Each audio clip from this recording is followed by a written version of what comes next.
வாக்யஜ்ஞேன கல்பதாம்.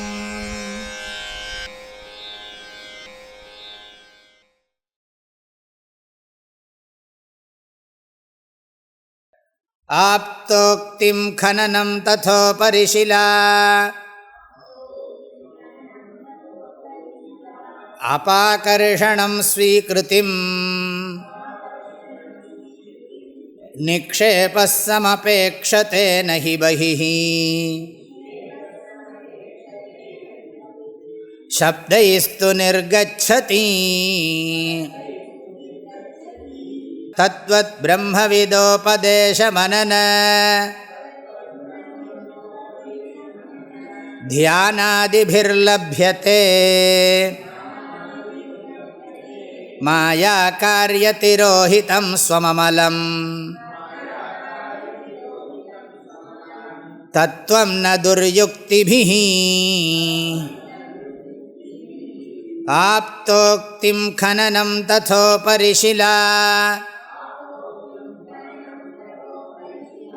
அபாகர்ஷணம் ஸ்வீக்ருதிம் நிக்ஷேபஸ் சமபேக்ஷதே நஹி பஹிஹ சப்தைஸ்து நிர்கச்சதி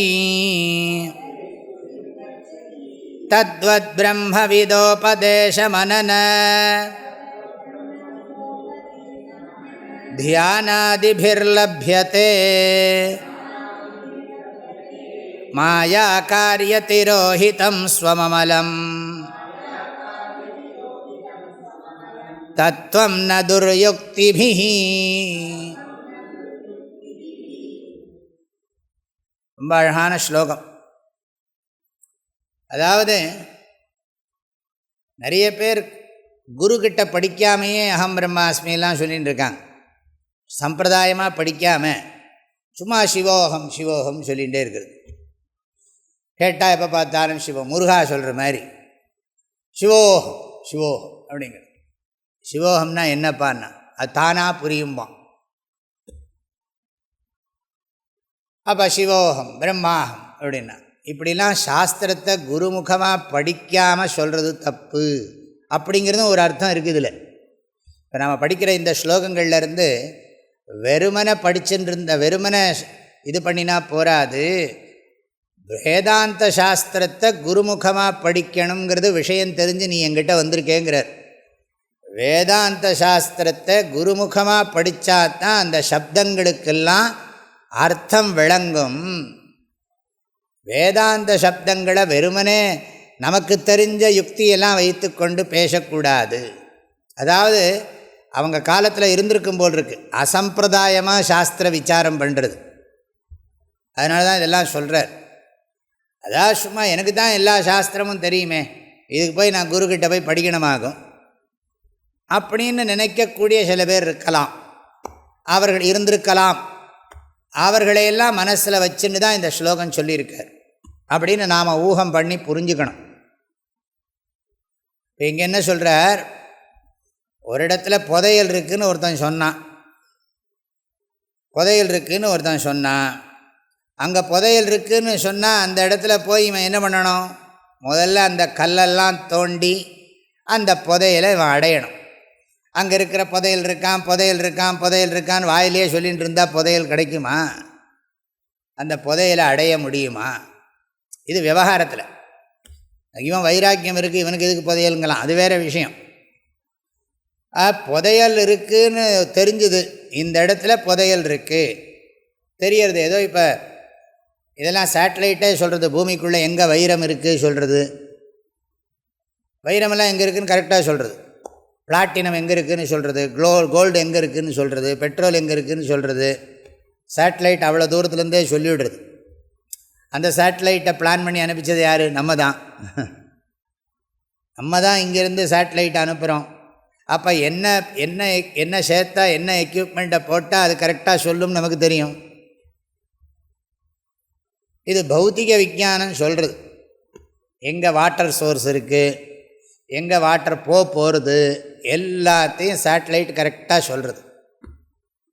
இப்போ சேட்டலைட் சொல்கிறது இங்கே ஆயில் இருக்குது, இங்கே இது இருக்குதுன்னு சொன்னால் நம்ம ஊரில் வந்து அதை உடனே காரியம் பண்ண போனால் அதுக்கு இடைஞ்சல் நிறைய பேர் வருவோம். அதெல்லாம் நிறைய இருக்குது. அதில் பாலிட்டிக்ஸு, இவங்க ஜென்ம சாபல்யமே அதுதான். சாகரத்துக்குள்ளே எப்படியா இதெல்லாம் செஞ்சுட்டு தான் போகணுன்னு இருக்கான் அவன். அதனால் எதுக்கு சொல்கிறேன்னா, அது தெரிஞ்சால் போகாது. சேட்டலைட்டு சொல்லிடுத்து முந்தியாவது தெரியாது. யாரோ ஒரு சித்த புருஷன் சொல்கிறான் இங்கே இருக்குது, எங்கிட்ட ரொம்ப நாளைக்கு முன்னாடி சொன்னாங்க, இன்றைக்கி வரைக்கும் தோண்டி பார்க்கலை, இது கடியில் பெரிய புதையல் இருக்குன்னு யாரோ ஒருத்தன் வந்து சொல்லிட்டு போயிட்டான். உடனே தோண்டி பார்க்கலாமா? பார்த்தா தானே இருக்கட்டுமே. இப்போ இதை விடவா, தட்சிணாமூர்த்தியை விடவா பெரிய புதையல்? இதெல்லாம் என்னத்துக்கு பேராசை? எப்படி இருக்குங்கிறதுக்கு என்னப்பா ப்ரூஃபு? ஏதாவது ப்ரூஃப் இருந்தால் இல்லை எனக்கு ஏதோ சக்தியில் தெரியறதுன்னு. அப்போ அவன் வார்த்தையை நான் நம்பணும், நான் நம்பி தோண்டணும். அதில் நமக்கு ஸ்ரத்தை இல்லை. அவன் வார்த்தையில் நமக்கு ஸ்ரத்தை இல்லை. அதனால நம்ம தோண்ட போகிறது இல்லை. அடிக்கடி ஜனங்களுக்கு இப்படிலாம் ஒரு நம்பிக்கை வந்துவிடுது, புதையல் இருக்குன்னு. என்னை விடவா பெரிய புதையல்? நம்ம தான் பெரிய புதையல்.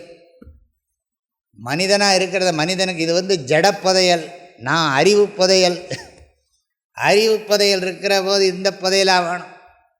ஒரு மகான் சொன்னார், எங்கள் தாத்தா சம்பாதித்த சொத்து மலை மேலே இருக்கார் பெருமாள்னர். ஹஸ்திமே ஹஸ்தி சைலாகிரே ஹஸ்தி பைத்தாமகம் தனம்னா. எங்கள் தாத்தா சம்பாதிச்ச சொத்து மலை மேலே பெருமாள் இருக்காரா, இந்த சொத்தெல்லாம் எனக்கு வேண்டாம் போடான்ட்டு போயிட்டார். அவருக்கு அதில் ஆனந்தம். ஆக இந்த செல்வம் மனிதனுக்கு, இந்த தங்கம் வைரம் வைடூரியம்னா அவ்வளோ பேராசை.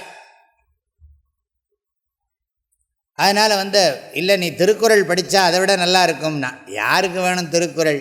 எனக்கு வைரம் வைடூரியம் கோமேதகம் இதெல்லாம் எனக்கு செல்வம் அப்படின்னு இவன் இந்த ஜடமான அறிவில்லாத செல்வம், அதுக்கு அவன் நம்பிக்கை கொடுக்குறான். அது எல்லாத்தையும் சாதிக்கும் நம்பின்னு இருக்கான். அது எல்லாம் நமக்கு வாழ்க்கைக்கு எல்லா சந்தோஷத்தையும் கொடுக்குற சக்தி அதுக்கு இருக்குதுன்னு நம்புகிறான். நிஜமாகவே இல்லை. இதுக்கு சொல்லப்போனால் ஆளுக்கு ஆபத்தை உண்டாக்குற தன்மை தான் அதுக்கு இருக்குது இல்லையா? அவ்வளோ இருந்ததுன்னா விடுவானா? சில மடங்கள்லேயே கேள்விப்படுறோமே, சாமியாரே பயந்துன்னு இருக்கார், விஷம் வச்சு கொண்டுடுவானோ, ஊசி போட்டு கொண்டுடுவானோ. நிஜமா சாமியார் சாப்பிட்றதுக்கு பயப்படுறார். ஏன்னா அவ்வளோ சொத்தை வச்சுன்னு அவர் உட்கார்ந்துருக்கார். நான் நிஜமாக இதெல்லாம் பார்க்குறேன். ஏண்டாப்பா ஏதோ உட்காத்தி வச்சு மாலையை போட்டு விடுறான், நிறைய மரியாதையெல்லாம் பண்ணிவிடுறான் சிம்மாசனத்தில் உட்காத்தி வச்சு. ஆனால் எப்போ பார்த்தாலும் உள்ளுக்குள்ளே இன்செக்யூரிட்டின்னா அது ஒரு வாழ்க்கையே.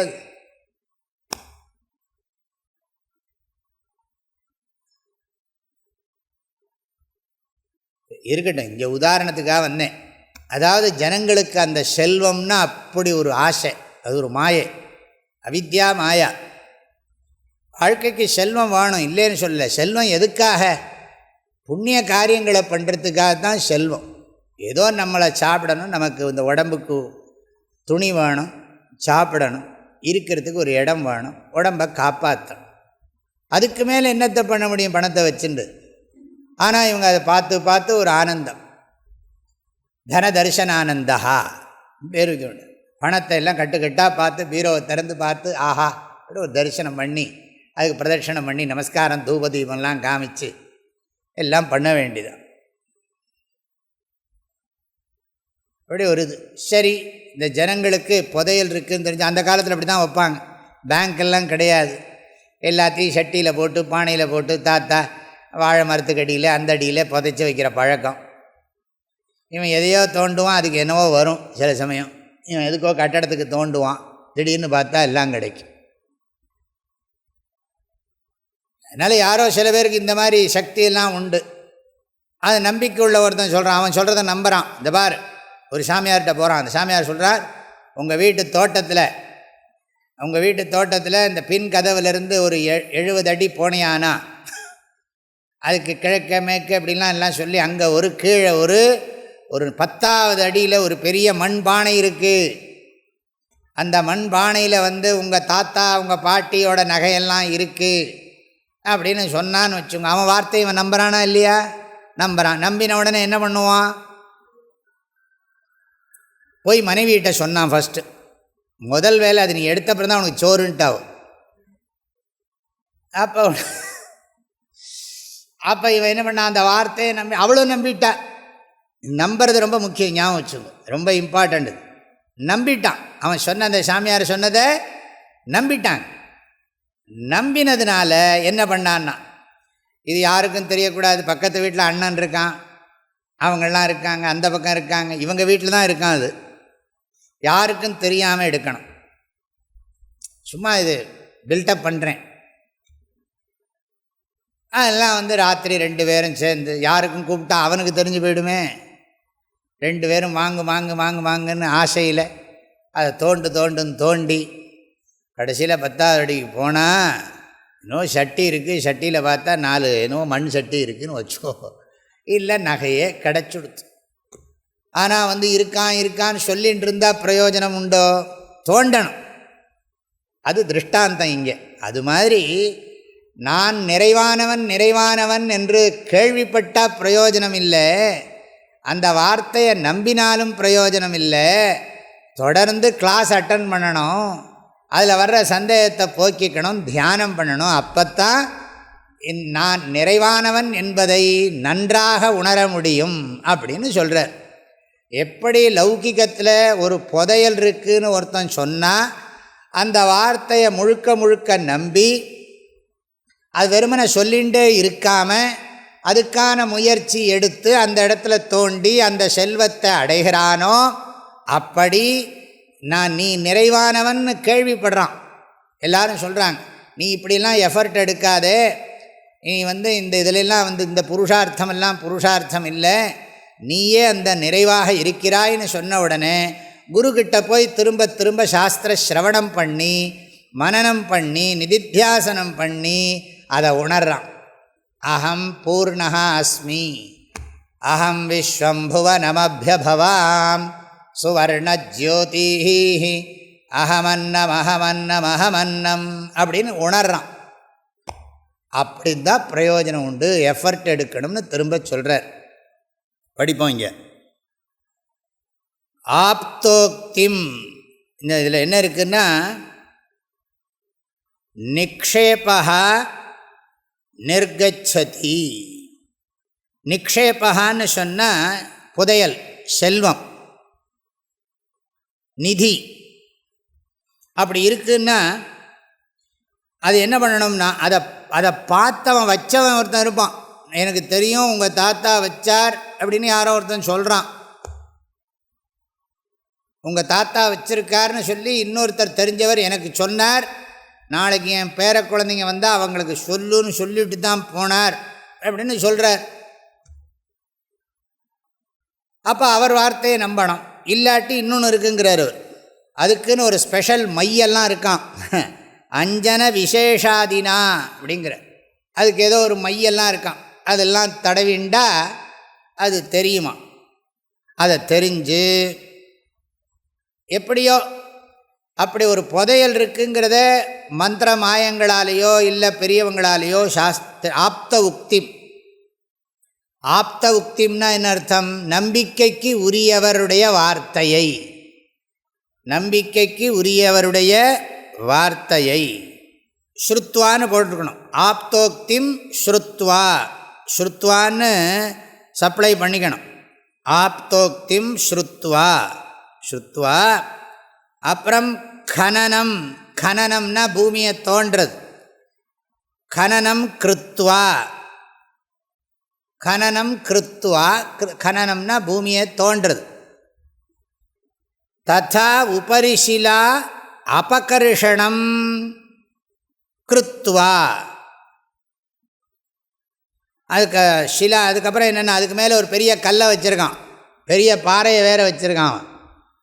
இந்த பாறையை அதை ரிமூவ் பண்ணணும். கடப்பாறையை வச்சு நம்பி அந்த பாறையை அந்த பக்கம் தள்ளணும். ததா உபரி ஷிலா அபகர்ஷணம். ஷிலான்னா என்ன? கல். உபரி ஷிலான்னா என்ன அர்த்தம்? அதுக்கு மேலே வச்சிருக்கிற கல். அபகர்ஷணம் கிருத்வா, அபகர்ஷணம் கிருத்வா நிக்ஷேபா ஸ்வீகிருத்திம் சமபேக்ஷதே. அதை பண்ணிவிட்டு என்ன பண்ணணும்னா நிக்ஷேபகான்னா என்ன, புதையல். ஸ்வீகிருத்திம்னா எடுத்துக்கொள்வது. சமபேக்ஷதே சொன்னால் ஏற்றுக்கொள்ள வேண்டும், எடுத்துக்கொள்ள வேண்டும். அதுக்கு தான் ஸ்வீகாரஞ்ச சமபேக்ஷதே, அது தேவைப்படுகிறதுன்னு அர்த்தம். இதெல்லாம் இத்தனை வேலை தேவைப்படுறது. அவனோட வார்த்தையை கேட்டு, அபேக்ஷத்தைன்னா இத்தனை செயல்கள் தேவைப்படுகின்றன. அதாவது ஆப்தோக்திம் ஸ்ருத்வா கனனம் கிருத்வா ததா உபரிஷிலா அபகர்ஷணம் கிருத்வா நிக்ஷேபா ஸ்வீகிருத்திம் சமபேக்ஷதே. நிக்ஷேபஸ்ய ஸ்வீகிருத்திம் கதம் சமபேக்ஷதே? புதையலினுடைய ஸ்வீகிருத்தியானது எதை சார்ந்து இருக்கிறதுன்னா, அது ஸ்ரவணம், அப்புறம் என்னது கனனம், அப்புறம் அபகர்ஷணம். திருஷ்டாந்தத்தையே கவனிக்கணும். ஸ்ரவணம், கனனம், அபகர்ஷணம். ஸ்ரவணம்னா என்ன, புதையல் இருக்குன்னு கேள்விப்படுறது. கனனம்னா பூமியை தோன்றது. ஷிலாபகர்ஷணம்னா கல்லை ரிமூவ் பண்ணுறது. அப்புறம் ஸ்வீகரணம்னா நிக்ஷேப ஸ்வீகரணம்னா செல்வத்தை அடையிறது. அபேக்ஷத்தே அப்படின்னா என்ன அர்த்தம்னா, ஆப்தோக்திம் சமபேக்ஷத்தே, கனனம் சமபேக்ஷத்தே, உபரி ஷிலாபகர்ஷணம் சமபேக்ஷத்தே. ஸ்வீகிருத்தியர்த்தம். செல்வத்தை அடையணும்னா இத்தனை வேலை பண்ணணும். அபேக்ஷத்தை, சும்மா அறவரையாக இல்லை, ஸ்ரத்தையோடு பண்ணணும். சமபேக்ஷத்தை. நகி பகிஹி சப்தைஸ்து நிர்கச்சதி. பகிஹி சப்தைஹி து நகி நிர்கச்சதி. வெறுமன சப்தம் அங்கே போய் பக்கத்தில் போய் நின்றுண்டு அண்டாகாகஜம் அபூகாகாகஜம் திறந்துடு ஜீசே அப்படிங்கிற மாதிரி பக்கத்தில் போய் நின்றுண்டு வெளியில் வா புதையலே வெளியில் வா புதையலே வெளியில் வான்னா வருமா? வராதப்பா. அது பக்கத்தில் போய் நின்றுட்டு மந்திர தந்திரமெல்லாம் சொன்னால் நடக்காது. அது வேலை பண்ணணும். ஆக என்ன பண்ணணும்? கனன அபாகர்ஷண அனந்தரமேவ நிக்ஷேபா ஸ்வீக்ரியத்தே. ஸ்லோகம் அப்படி தான் இருக்கும். அதுக்கெல்லாம் அன்வயமெல்லாம் கஷ்டம். அதனால் கனனம் கிருத்வா ஆப்தோக்திம் ஸ்ருத்வா கனனம் கிருத்வா ததோபரி ஷிலாபகர்ஷணம் கிருத்வா நிக்ஷேபா ஸ்வீகிருத்திம் சமபேக்ஷதே. அதான் இங்கே கனனம் சமபேக்ஷதே, அபாகர்ஷணம் சமபேக்ஷதே, ததனந்தரமேவ நிக்ஷேபஸ்வீகிருத்திம் சமபேக்ஷதே. அப்போ தான் பண்ண முடியும் அப்படின்னு அர்த்தம்.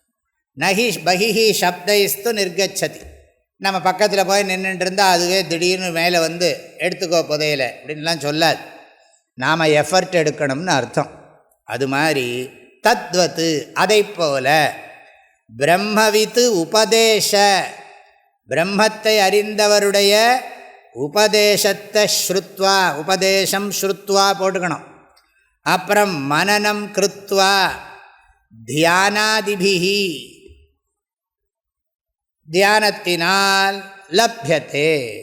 தத்வத் பிரம்மவிதோபதேச மனன தியானாதிபிஹி கிம் லப்யத்தே? பிரம்ம லப்யத்தே. பிரம்ம லப்யத்தே. ஆத்மனः பூர்ணத்வம் ஞாயத்தே. ஆத்மனः பூர்ணத்வம் ஞாயத்தே. அதுதான் அடுத்தது சொல்கிறார். மாயா காரிய திரோஹிதம் ஸ்வம் அமலம் தத்துவம் லப்யத்தே. அப்படி போட்டுக்கணும். லப்யத்தே. தத்வத் பிரம்ம விதோபதேச மனன தியானாதிபிஹி ஸ்வம் அமலம் தத்துவம் லப்யத்தே. தன்னுடைய குற்றமில்லாத குறையில்லாத அந்த மெய்ப்பொருள் தத்துவம் உணரப்படுகிறது. அது எதனால் மூடியிருக்குன்னா மாயா காரிய திரோஹிதம். திரோஹிதம்னா கவர்டு. காரிய திரோஹிதம்னா என்ன அர்த்தம்? மாயா காரியம். மாயா காரியம் என்னென்னா எல்லாம் இதுதான். இந்த பாடி மைண்டு உலகம் வீடு மனைவி குடும்பம் குழந்தை அது குட்டி எல்லாம் அப்படியெல்லாம் சேர்ந்து பதவி எல்லாம் அது என்ன பண்ணியிருக்கு, இதெல்லாம் மாயா காரியம், கல்பித்த மாயா காரியம். இந்த மாயை இதெல்லாம் உண்மைன்னு நம்ப வச்சு கொடுத்து நம்மளெல்லாம். இந்த வீடு வாசல் உற்றார் சுற்றம் எல்லாம் சத்தியம்னு நம்மளை நம்ப வச்சு கொடுத்து. அதனால் நமக்கு உண்மை மறைஞ்சு போயிடுது. என்னையே மறந்து நிறைவான என்னை மறந்து குறைவிலெல்லாம் நிறைவை தேடுறேன். இதுதான் மாயம். நிறைவான என்னை மறந்து குறைவான விஷயங்களில் நிறைவை தேடுகின்றவனாக ஆகிவிட்டேன். அந்தோ பரிதாபம், மகா பரிதாபம். உண்மையிலே நான் நிறைவு, எதனாலும் எனக்கு நிறைவு தேவையில்லை. ஆனால் பணத்தால் நிறைவு வேண்டும் என்று அலைகிறேன், பதவியால் நிறைவு வேண்டும் என்று அலைகிறேன், உறவுகளெல்லாம் என்னுடன் மகிழ்ச்சியோடு இருக்க வேண்டும் என்று அலைகிறேன், கஷ்டப்படுகிறேன், நாய்வாலை நிமிர்த்த பார்க்கிறேன். நடக்குமா? எது முடியாதோ அதை முடியமாக்கணும் பண்ணணும்னு பார்க்குறேன். நடக்காது நடக்காது நடக்கவே நடக்கும். இதுதான் மாயா. மாயா காரிய திரோஹிதம். நல்லா அழகாக போட்டிருக்கார். மாயான்னா என்ன? மாயா சக்தி. காரியம்னா என்ன? அதனுடைய எஃபெக்ட். மாயா ஈஸ் காரணம், காரியம் அதோட எஃபெக்ட். மாயா ஜாலம், அதில் மயங்கி போயிட்டோம். அப்புறம் என்னென்னா இதுக்குள்ளே உட்கார்ந்துட்டு இதில் இருக்கிற கஷ்டம் உண்மைன்னு நம்புகிறோம், சுகம் உண்மைன்னு நம்புகிறோம். இதில் ஒன்றுமே உண்மை கிடையாது. ஆனால் என்னதுன்னா மாயா காரிய திரோஹிதம். என்ன மறந்துட்டேன்.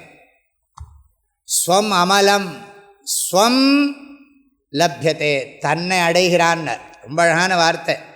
அமலம் ஸ்வம் லப்யத்தே, ஸ்வம் தத்துவம் அமலம் தத்துவம் லப்யத்தே. தன்னுடைய மாசற்ற தத்துவத்தை அடைகிறான். அடைகிறான்னா உணர்கிறான்னு அர்த்தம். எதனாலன்னா பிரம்மவிதோபதேச மனன தியானாதிபிஹி லப்யத்தே. ரொம்ப அழகாக சொல்லியிருக்கு இந்த ஸ்லோகம். எப்படி ஒரு புதையல் விஷயத்தில் நம்ம பேசிகிட்டே இருக்காமல் வேலையை பண்ணி புதையல் அடைய பார்ப்போமோ, அதில் எவ்வளவு கண்ணுங்கருத்த புதையல் எடுக்கிறவனுக்கு புதையலே ஞாபகம் இருக்கும். இப்போ நம்ம ஊரில் நிறைய நடக்கிறது. இது பாம்போட வாயில் மாணிக்க கல் இருக்குது, வச்சுருக்கேன் காட்டுறேங்கிறான். இப்படி வாங்க ஹோட்டலுக்கு வாங்குகிறான். இவன் 2 லட்சத்தை கொண்டான் 3 லட்சத்தை கொண்டாங்கிறான். வாங்கிட்டு ஓடியே போயிடுறான். அப்புறம் மேலே ஏதோ கோபுரத்தில் இரிடியம் இருக்குங்கிறான். எத்தனை பேர் நம்புறான் தெரியுமோ? நம்ப வைக்கிறான். அது அப்படி அப்படி ஆகும் இப்படி ஆகும், நான் அங்கே இவ்வளோ கோடி கொடுத்தேன் இங்கே இவ்வளோ கோடி கொடுத்தேன்னு கதையெல்லாம் விடுறான். கொஞ்சம் ஏமாந்தா அவ்வளோதான், இருக்கிறதெல்லாம் காணாமல் போய்டும். அப்படிலாம் நிறைய பேர் பண்ணிகிட்டு இருக்காங்க. ஜனங்களும் இந்த நம்மள்கிட்ட இருக்கிற பேராசையை, பேராசை தான் வீக்னஸ், நம்மள்கிட்ட இருக்கிற பேராசையை, அது வீக்னஸ், நம்மள்கிட்ட இருக்கிற வீக்னஸ் அது. அந்த வீக்னஸ்ஸை அவன் என்ன பண்ணுறான்னா அந்த வீக்னஸை அவன் யூஸ் பண்ணிக்கிறான். அந்த யூஸ் பண்ணி அவன் என்ன பண்ணுறான்னா அவன் அதை பணமாக்கிட்டு போயிட்டுருக்கான். மனிதனுடைய பேராசையவே பணமாக்கிறதுக்கு ஒரு கூட்டம் வேலை செய்கிறது. ஏன்னா இவன்கிட்ட ஏற்கனவே இருக்குது, இருந்தாலும் இவனுக்கு திருப்தி இல்லை, இன்னும் வேணும்னு இவன் ஆசைப்படுறான். ஆகவே இவன் பேராசையை எக்ஸ்ப்ளாய்ட் பண்ணுறது. அதெல்லாம் நிறைய பண்ணிட்டு இருக்காங்க. ஜனங்களும் பேப்பரில் வந்துட்டே இருக்குது, நியூஸ் வந்துட்டே இருக்குது, அப்பவும் ஏமாறுறதுக்கு ஆள் இருந்துகிட்டே இருக்குது. ஏமாறுறதுக்கு ஆள் இருக்கிறதுனால ஏமாத்துறதுக்கும் ஆள் இருந்துகிட்டே இருக்குது. என்ன பண்ணுறது? பேராசை தான் காரணம். தாய்மானவர் சொன்ன மாதிரி அழகேசன் நிகராக அம்பொன் மிக வைத்த பேரும் நேசித்து ரசவாத வித்தைக்கு அலைந்திடுவர்னு. அதாவது குபேரனுக்கு சமமாக பணம் இருக்கான், குபேரனுக்கு சமமாக பணம் வச்சுட்டுருக்கான். ஆனாலும் அவனுக்கு இன்னும் பணம் சம்பாதிக்கணும்னு ஆசை இருக்கான். அதுக்காக என்ன பண்ணுறானோ, எங்கள் யாரோ ஒரு சாமியார் செப்பை தங்கமாக்குறாருன்னா சுருளிமலை கிட்ட, சுருளிமலைக்கு மேலே ஒரு குகைக்குள்ளே போனீங்கன்னா அங்கே ஒரு சாமியார் இருக்கார். அந்த சாமியாருக்கு ஏதோ ஒரு பச்சலை தெரியுமா, அங்கே நீங்கள் இங்கேருந்து போய் கொஞ்சம் காப்பர் கொஞ்சம் காப்பரை எடுத்துன்னு போனீங்கன்னா அங்கே ஒரு 25 நாள் நீங்கள் சாப்பிடாமல் இருக்கணும். நெல்லிக்காய் தான் கொடுப்பார். நெல்லிக்காயை சாப்பிட்டுட்டு தண்ணியை குடிச்சுன்னு இருக்கணும். கண்டிப்பாக நீங்கள் வரும்போது 2 கிலோ தங்கம் கொண்டு வரலாம். நீங்கள் 2 கிலோ காப்பரை எடுத்துன்னு போகணும். 2 கிலோ காப்பரை எடுத்துன்னு போனால் அந்த சாமியார் அங்கே உட்காத்தி வச்சு தினம் என்ன பண்ணுவார்னா அந்த பச்சளையை புழின்னு பிழிவார். அது நெருப்பில் போய் வான்னு வாயை பிளந்துட்டு இருப்பான், ஏதோ கடவுளை பார்க்க போகிற மாதிரி. அது நெருப்பில் போட்டுக்கிட்டு என்னத்தையோ பண்ணுவார், இலையை மூடுவார், இது பண்ணுவார், தியானம் பண்ணுவார், என்னெல்லாமோ பண்ணுவார். இவன் எப்படா அது தங்கமாகும் பார்த்துட்டே இருப்பான். அவர் 2 கிலோ தங்கத்தை கொடுத்துட்டு அவர் நெல்லிக்காயை சாப்பிட்றான மடையனாவன். யோசிக்க வேண்டாம் கொஞ்சமாவது. அவர் கொடுத்துட்டு அவர் தியானத்தில் இருப்பார், எனக்கு பணம் கிடைக்கும். உனக்கு தங்கத்தையே பண்ணி கொடுத்துட்டு அவர் தியானத்தில் இருக்காருன்னா அவர் பெரிய ஆளா நீ பெரிய ஆளா? கொஞ்சமாவது விவேகம் வேண்டாம். இதெல்லாம் நம்புறதுக்கு ஆள் இருக்கான் நிறைய பேர் உலகத்தில்.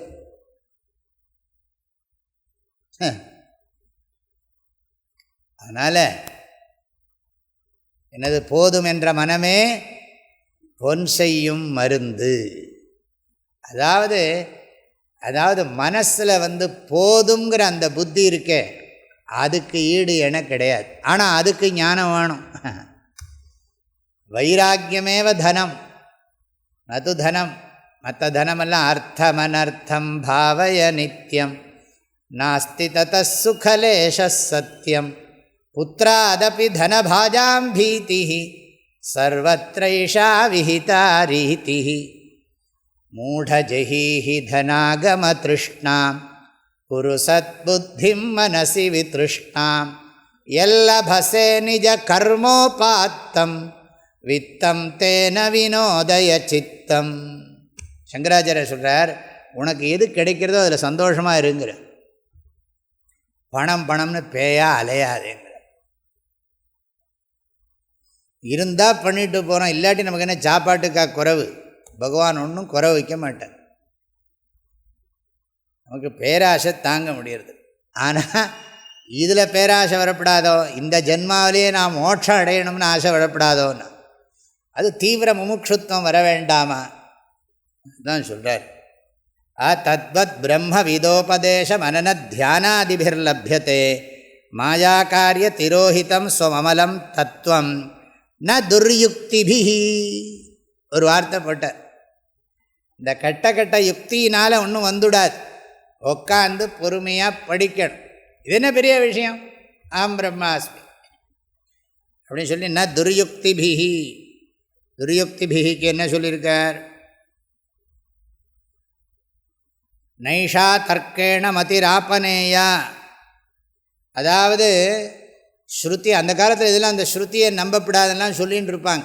அதனால சொல்கிறாரு, ஆக இந்த தர்க்கத்தினால எல்லாம் நம்பிடாதே, கேவல லாஜிக்கலாக புரிஞ்சிக்க முடியாது, பொறுமையாக குருக்கிட்ட உட்கார்ந்து படிக்கணும். ந துர்யுக்திபிஹி ஸ்ருதி சம்மத யுக்திபிஹி ஏவ ஞாத்தும் சக்கியத்தை. அப்படி ஒரு குரூப் இருக்குது. அதெல்லாம் தேவையில்லை, வேதாந்தம் தேவையில்லை, இதனாலேயே மோட்சம் கிடைக்கும், அதனாலேயே மோட்சம் கிடைக்கும். நான் எதனாலெல்லாம் சொல்லலை. எல்லாம் சொல்லுவாங்க, பணத்தால் வர்ற நிம்மதி வேதாந்தத்தால் வருமானா. உனக்கு வந்ததுன்னா ப்ரூவ் பண்ணு பார்ப்போம். பணத்தால் வர்ற நிம்மதி முழுமையான நிம்மதி இல்லை, அறகுறை நிம்மதி தான். உறவுகளால் வர்ற நிம்மதி முழுமையான நிம்மதி இல்லை. சொல்லப்போனால் துக்கம் கலந்த சுகந்தான். துக்கம் கலவாத சுகம் கிடைக்கிறதுன்னு சொல்லு பார்ப்போம். பணத்தால் பதவியினால் பார்த்துட்டு இருக்கோமே தமிழ்நாட்டில், பதவிக்காக படாத பாடுபட்டுருக்காங்களே. யாருக்கு துக்கம் கலக்காத சுகம்? இதுக்கு எவ்வளோ பண செலவு, எவ்வளவு மன உளைச்சல். இப்படி ஒரு பதவி நமக்கு வேணுமா? அதனால் உண்மையிலே ஏதாவது நன்மை இருக்கா? அப்படி தான் நாட்டுக்கு சேவை செய்யணுங்கிற ஆசையிலையா கேட்குறோம் பதவியை? மக்கள்லாம் ரொம்ப கஷ்டப்படுறாங்க, ஏழை மக்கள்லாம் பாவம் கஷ்டப்படுறாங்க, பிளாட்ஃபாரத்தில் தூங்குறாங்க, சாப்பாட்டுக்கு வழி இல்லை அப்படின்னு நினச்சா பதவிக்கு வராங்க.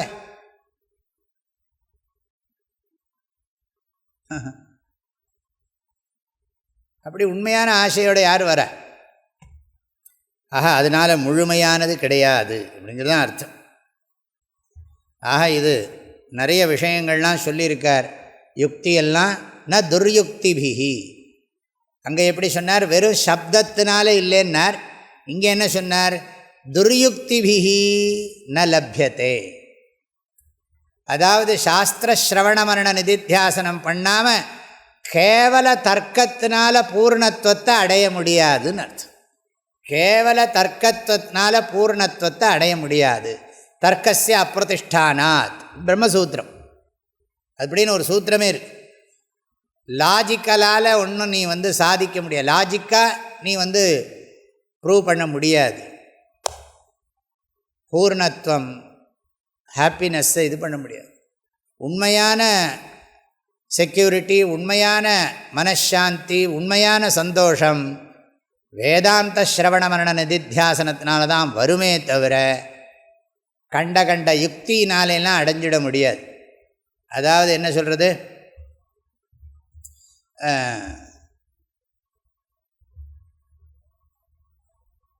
என்ன சொல்கிறது, இம்ப்ராப்பர் லாஜிக், கண்ட கண்ட லாஜிக்கெல்லாம் யூஸ் பண்ணி மனசாந்திக்கு ஹேத்துவாக இருக்கிறத நெகேட் பண்ணிகிட்டே இருக்கிறது. அப்படி ஒரு யுக்தி அதெல்லாம் வராது. ஆப்தோக்திம் கனனம் ததோபரிஷிலா அபாகர்ஷணம் ஸ்வீக்ருதிம் நிக்ஷேபஸ் சமபேக்ஷதே நஹி பஹிஹி சப்தைஸ்து நிர்கச்சதி தத்வத் பிரம்மவிதோபதேச மனன தியானாதிபிர்லப்யதே மாயா காரியதிரோஹிதம் ஸ்வமமலம்